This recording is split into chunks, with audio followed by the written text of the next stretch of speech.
Hello everybody, my name is Calvin Holmes, and I will be giving a lesson concerning the essential question, how does Shirley Jackson's The Lottery utilize foreshadowing to enhance its narrative?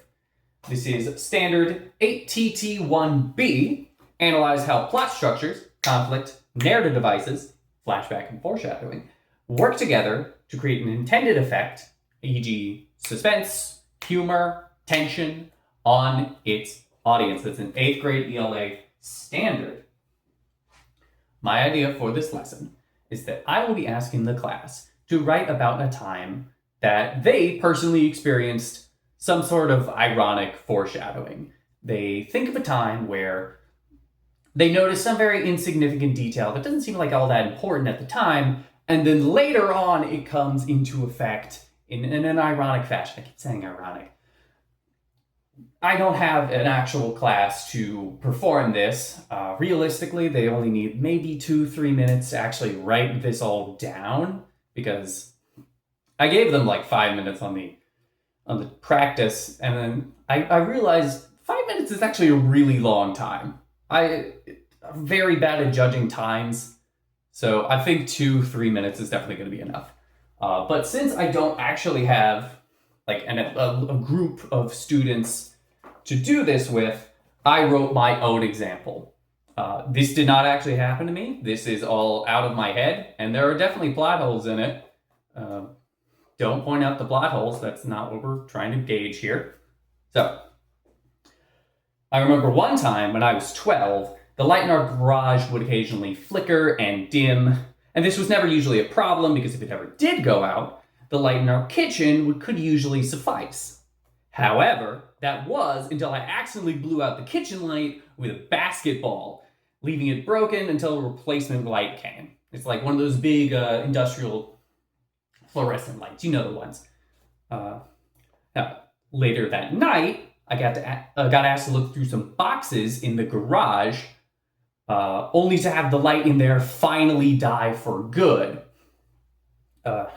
So I was left searching in the dark, ironically for a flashlight, whilst not trying to trip over everything. And of course, I would take this and go, okay, how did you feel in that situation? And they'd be like, it was kind of embarrassing. It was a little humorous. And I would springboard that into a bigger lesson about how foreshadowing can create an effect. In this case, a sort of ironic, humorous situation. You go, oh man, isn't that silly? A lot of great comedies use this to their advantage. If I could think of one off the top of my head, that would be awesome, but I cannot. So, moving on. The idea, of course, is that eventually I would be able to dovetail this into talking about the book, Shirley Jackson's The Lottery, which I feel is a fantastic example of good suspense. Like, it's one of those books that got stuck in my craw very recently, and so I decided to make this whole thing about it. I provided an open press link. I can't remember if it's an open press or is it Goodreads. Full Reads, which has the entire thing written out online. Great resource. Same with like Gutenberg. I love literary preservation. Literary preservation is very important. And as an ELA teacher, it's going to be like half my job.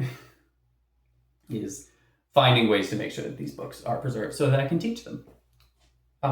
With this lesson, I'm not going to spend too much time ping-ponging between students. Maybe I'll take like 3, 4, maybe just 2 students' experiences and try to sort of on the fly wrap that into like a lesson, because when you're using a student's real lived experience, you can't really like plan around it. You have to